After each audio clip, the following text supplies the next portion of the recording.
এরপরে হযরত ওমর ইবনুল খাত্তাব রাদিয়াল্লাহু আনহু রাইসুল মুফাসসিরিন আব্দুল্লাহ ইবনে আব্বাস রাদিয়াল্লাহু আনহুকে একেবারে অল্প বয়স ডাক দিয়ে বলতেছে, বাবা আব্দুল্লাহ বলো তো দেখি, ইদা জা নাসরুল্লাহি ওয়াল ফাত, এটার ব্যাখ্যাটা একটু বলো তো দেখি। রাইসুল মুফাসসিরিন আব্দুল্লাহ ইবনে আব্বাস রাদিয়াল্লাহু আনহু এই ভরা মজলিসের ভিতরে ব্যাখ্যা দিচ্ছেন, এই আয়াত দ্বারা আল্লাহ রাব্বুল আলামিন বুঝিয়েছেন যে নবীজিকে দুনিয়া থেকে উঠিয়ে নেবেন। আল্লাহু আকবার বলেন। রাইসুল মুফাসসিরিন আব্দুল্লাহ ইবনে আব্বাস রাদিয়াল্লাহু আনহু, সবাই তো আর সূক্ষ্ম বিষয় বুঝে না, ওনারা বড় মাপের সাহাবী, ওনারা অনেক বড় বড় সাহাবী, অথচ এই ছোট্ট ব্যাখ্যাটা বড় হয়েও বুঝে নাই। অথচ রাইসুল মুফাসসিরিন আব্দুল্লাহ ইবনে আব্বাস রাদিয়াল্লাহু আনহু অল্প বয়স হওয়া সত্ত্বেও এই ব্যাখ্যাটা বুঝে গিয়েছেন। সুবহানাল্লাহ। বলছেন এই আয়াত দ্বারা ইদা জা নাসরুল্লাহি ওয়াল ফাত, এটার উদ্দেশ্য হইল যে এখন তো মক্কা বিজয় হয়ে গিয়েছে, মক্কা এখন ইসলামের জয় জয়কার, ইসলাম আলোড়ন সৃষ্টি করেছে, ঘরে ঘরে এখন ইসলাম। এখন তো নবীজির দ্বারা উদ্দেশ্য ছিল ইসলামের আলোড়ন সৃষ্টি করা, এখন তো ইসলামের জয় জয়কার, ইসলামের আলোড়ন সৃষ্টি হয়ে গেছে। নবীজির দ্বারা যে উদ্দেশ্য ছিল এই উদ্দেশ্য আল্লাহ রাব্বুল আলামিনের হাসিল হয়ে গেছে। এখন আল্লাহ আল্লাহর বন্ধুকে, আল্লাহ আল্লাহর নবী রাসূলকে আস্তে করে উঠিয়ে নেবেন।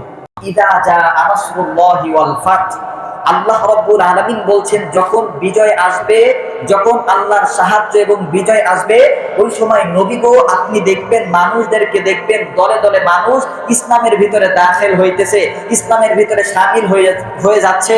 তো এখন দেখেন এই আয়াতটাও ফুল মিলে যাচ্ছে। আজকে আমি আপনাদেরকে বলেছিলাম ইদা জা নাসরুল্লাহি ওয়াল ফাত, অর্থাৎ এই সূরার উপর ব্যাখ্যা বিশ্লেষণ হবে ইনশাআল্লাহ। তো এই আয়াতের ভিতরে আল্লাহ রাব্বুল আলামিন বলছেন আমি আল্লাহ মানুষদেরকে সাহায্য করব। তো এই আয়াতের ভিতরে আল্লাহ রাব্বুল আলামিন মক্কা বিজয়ের ইঙ্গিত দিয়েছেন। তো মক্কা বিজয় হয়ে গেলে অর্থাৎ ইসলামের আলোড়ন সৃষ্টি হয়ে গেছে, ইসলাম আলোড়ন সৃষ্টি করেছে, ঘরে ঘরে এখন মুসলমান আর মুসলমান, ঘরে ঘরে ইসলাম। তো এখন এই বিষয়টা সুস্পষ্ট হয়ে গিয়েছে, নবীজিকে এখন আর রাখার দরকার নাই। যেটা উদাহরণের মাধ্যমে বলেছিলাম, যদি মনে করেন ফিল্টারের নিচে বোতল রাখেন, বোতল ভরে গেলে আপনি যদি আস্তে করে, যেহেতু বোতল ভরে গিয়েছে আপনি বোতলটা সরিয়ে নেবেন। আল্লাহর একটা উদ্দেশ্য ছিল নবীজিকে নিয়ে, এই উদ্দেশ্যটা হচ্ছে নবীজির মাধ্যমে গোটা দুনিয়ার ভিতরে ইসলামের আলোড়ন যাতে সৃষ্টি হয়।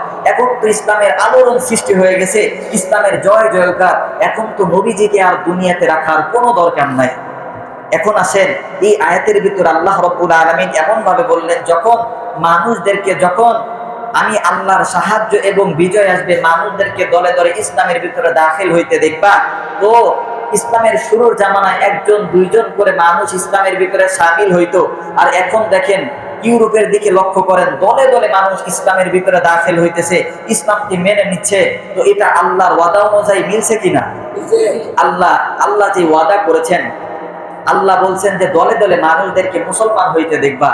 আমরা এখন সচক্ষে দেখি মানুষ দলে দলে ইসলাম গ্রহণ করে, ইসলামের ভিতরে দাখিল হয়, শামিল হয়।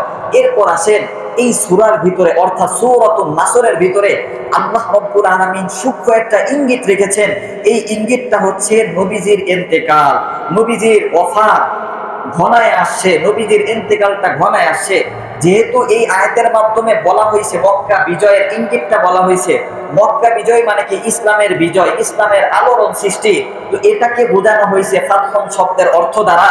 তো মক্কা বিজয় যদি হয়ে যায়, ইসলাম বিজয় হয়ে গিয়েছে, আর আল্লাহর উদ্দেশ্য ছিল নবীজিকে নিয়ে, উদ্দেশ্য ছিল যাতে নবীজির মাধ্যমে ঘরে ঘরে ইসলাম ছড়িয়ে যায়। এখন তো ঘরে ঘরে ইসলাম ছড়িয়ে গিয়েছে, এখন আল্লাহর উদ্দেশ্য সাকসেস হয়ে গেছে, এখন তো নবীজিকে আর দুনিয়াতে রাখার কোনো দরকার নাই।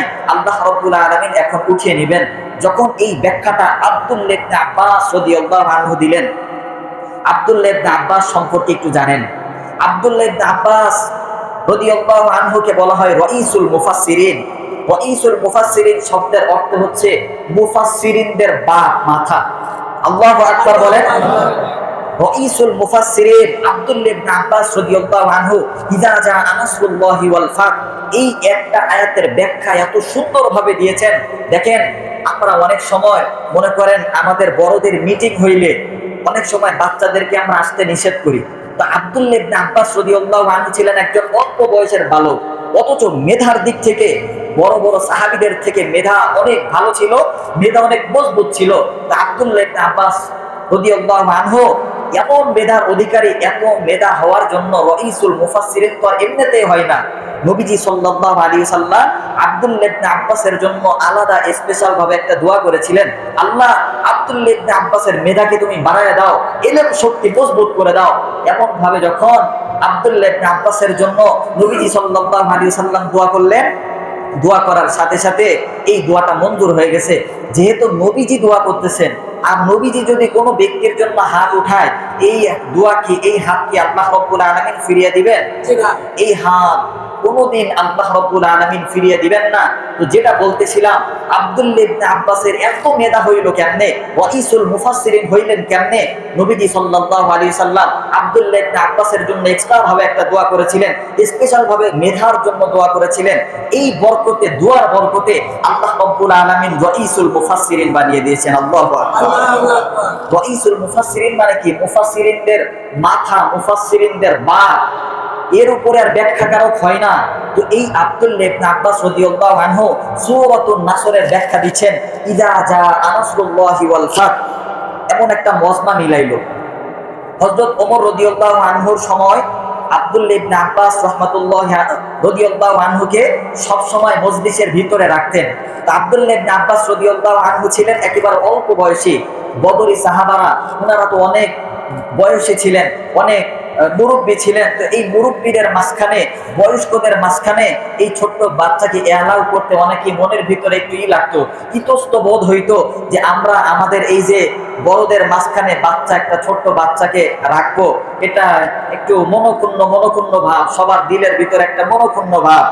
তো এই বিষয়টা স্পষ্ট করার জন্য হযরত ওমর রাদিয়াল্লাহু আনহু যেখানে যাইতেন আব্দুল্লাহ ইবনে আব্বাসকে সাথে রাখতেন। তো আব্দুল্লাহ ইবনে আব্বাস তো অল্প বয়সী, বড় বড় বদরি সাহাবা ইকরাম যারা ছিলেন, ওনাদের দিলের ভিতরে একটু খারাপ লাগতো, মনক্ষুণ্ণ হইতেন যে আব্দুল্লাহ ইবনে আব্বাস এত ছোট একটা বাচ্চা আমাদের মজলিসের ভিতরে আসবে, আমাদের মজলিসের সমস্ত আলাপ শুনবে, এটা দিলের ভিতরে একটু ইতস্ত বোধ হইতো। এই বিষয়টা স্পষ্ট করার জন্য হযরতে ওমর রাদিয়াল্লাহু আনহু মজমা মিলাইলেন। মজমা যখন মিলাইলো, মজমা মিলানো শেষে এই ভরা মজলিসের ভিতরে হযরত ওমর রাদিয়াল্লাহু আনহু, এই মজলিসের ভিতরে বদরি সাহাবা ইকরাম সহ বড় বড় যোগ্য বুজুর্গ যত সাহাবী ছিলেন, সবার সামনে এই সূরার 1 নাম্বার আয়াতটা সুন্দর করে বলে দিলেন, ইযা জা নাসরুল্লাহি ওয়াল ফাত। এই আয়াত দ্বারা তোমরা কে কি বুঝেছো আমাকে একটু বলো। যখন অনেক সাহাবা ইকরামের ভিতরে এই জিনিসটা, আব্দুল্লাহ ইবনে আব্বাস রাদিয়াল্লাহু আনহু ছিলেন, হযরত ওমর রাদিয়াল্লাহু আনহু এমন করে যখন সকল সাহাবা ইকরামের মধ্যে বলল, ইযা জা নাসরুল্লাহি ওয়াল ফাত, এটার ব্যাখ্যা তোমরা যে যা জানো আমাকে বলো। এক একজন সাহাবী এক এক রকম ব্যাখ্যা বলতেছে। যখন বিজয় আসবে, আল্লাহর সাহায্য এবং বিজয় আসবে, ওই সময় তোমরা, আল্লাহ রাব্বুল আলামিন তো বিজয় দান করেছেন, আল্লাহ রাব্বুল আলামিন বুঝিয়েছেন যাতে আল্লাহর শুকরিয়া আদায় করা। একজন বলতেছে এই আয়াত দ্বারা ব্যাখ্যা হচ্ছে ইযা জা নাসরুল্লাহি ওয়াল ফাত। একজন সাহাবী বলতেছে এটার উদ্দেশ্য হলো আল্লাহ রাব্বুল আলামিন এটা জানতে চেয়েছেন, এটা বুঝাতে চেয়েছেন যে ইযা জা নাসরুল্লাহি ওয়াল ফাত, আল্লাহর সাহায্য এবং যখন বিজয় আসবে ওই সময় তোমরা আল্লাহর শুকরিয়া আদায় করো। এক একজন এক এক রকম ব্যাখ্যা দিলেন। যখন এই ব্যাখ্যা এমন ভাবে এক একজন দিলেন, এরপর হযরত ওমর ইবনুল খাত্তাব রাদিয়াল্লাহু আনহু রাইসুল মুফাসসিরিন আব্দুল্লাহ ইবনে আব্বাস রাদিয়াল্লাহু আনহুকে একেবারে অল্প বয়স ডাক দিয়ে বলতেছে, বাবা আব্দুল্লাহ বলো তো দেখি, ইযা জা নাসরুল্লাহি ওয়াল ফাত, এটার ব্যাখ্যাটা একটু বলো তো দেখি। রাইসুল মুফাসসিরিন আব্দুল্লাহ ইবনে আব্বাস রাদিয়াল্লাহু আনহু এই ভরা মজলিসের ভিতরে ব্যাখ্যা দিচ্ছেন। এই আয়াত দ্বারা আল্লাহ রাব্বুল আলামিন বুঝিয়েছেন যে নবীজিকে দুনিয়া থেকে উঠিয়ে নেবেন। আল্লাহু আকবার বলেন। রাইসুল মুফাসসিরিন আব্দুল্লাহ ইবনে আব্বাস রাদিয়াল্লাহু আনহু, সবাই তো আর সূক্ষ্ম বিষয় বুঝে না। ওনারা বড় মাপের সাহাবী, ওনারা অনেক বড় বড় সাহাবী, অথচ এই ছোট্ট ব্যাখ্যাটা বড় হয়েও বুঝে নাই। অথচ রাইসুল মুফাসসিরিন আব্দুল্লাহ ইবনে আব্বাস রাদিয়াল্লাহু আনহু অল্প বয়স হওয়া সত্ত্বেও এই ব্যাখ্যাটা বুঝে গিয়েছেন। সুবহানাল্লাহ। বলছেন এই আয়াত দ্বারা ইযা জা নাসরুল্লাহি ওয়াল ফাত, এটার উদ্দেশ্য হইল যে এখন তো মক্কা বিজয় হয়ে গিয়েছে, মক্কা এখন ইসলামের জয় জয়কার, ইসলাম আলোড়ন সৃষ্টি করেছে, ঘরে ঘরে এখন ইসলাম। এখন তো নবীজির দ্বারা উদ্দেশ্য ছিল ইসলামের আলোড়ন সৃষ্টি করা, এখন তো ইসলামের জয় জয়কার, ইসলামের আলোড়ন সৃষ্টি হয়ে গেছে। নবীজির দ্বারা যে উদ্দেশ্য ছিল, এই উদ্দেশ্য আল্লাহ রাব্বুল আলামিনের হাসিল হয়ে গেছে। এখন আল্লাহ আল্লাহর বন্ধুকে, আল্লাহ আল্লাহর নবী রাসূলকে আস্তে করে উঠিয়ে নেবেন। এই ব্যাখ্যাটা মজলিসের ভিতরে আব্দুল্লাহ ইবনে আব্বাস রাদিয়াল্লাহু আনহু দিয়ে দিলেন। এরপর বড় বড় সাহাবা ইকরাম, বদরি সাহাবা যারা ছিলেন, ওনারা আস্তে করে মাথাটা নিচু করে দিলেন।